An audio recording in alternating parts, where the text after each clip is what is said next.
لیکن اس corona virus کے جو مریض ہیں ان کے ساتھ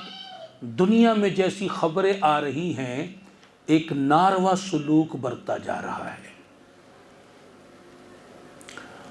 اور جو لوگ مریض نہیں ہیں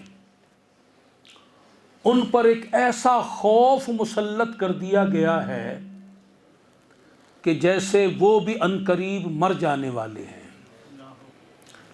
اس وبا میں مبتلا ہونے والے ہیں، اور ان کے اوپر ایک ایسا پریشر ڈالا گیا ہے کہ کوئی ماسک کے لیے بھاگا بھاگا پھر رہا ہے، ماسک اسٹور کر رہا ہے، ماسک لگا رہا ہے، کسی سے ہاتھ نہ ملاؤ، کسی سے گلے نہ ملو، اس سے دور رہو، اس سے دور رہو، یہاں تک کہ حرم شریف کو خالی کرا لیا گیا، اور متحدہ عرب امارت میں جمعہ کی نماز مختصر کر دی گئی کہ 10 منٹ میں خطبہ بھی پڑھو، نماز بھی پڑھو اور گھر چلے جاؤ۔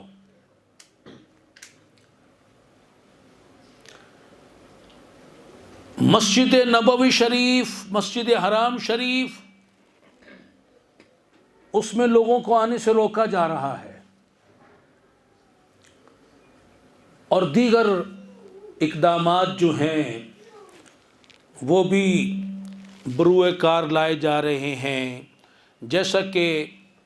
سرکاری اداروں میں بائیو میٹرک حاضری کے لیے جو انگوٹھا لگایا جاتا ہے اس پر بھی پابندی لگا دی گئی ہے۔ یہ جتنا کچھ بھی ہو رہا ہے ہمارے ملک میں، ہمارے ملک سے باہر اسلامی ممالک میں، غیر اسلامی ممالک کی ہم بات نہیں کر رہے، اسلامی ممالک میں جو کچھ ہو رہا ہے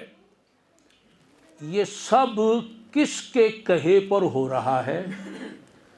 کس کی تعلیمات پر عمل ہو رہا ہے؟ کیا یہ اسلامی تعلیمات ہیں؟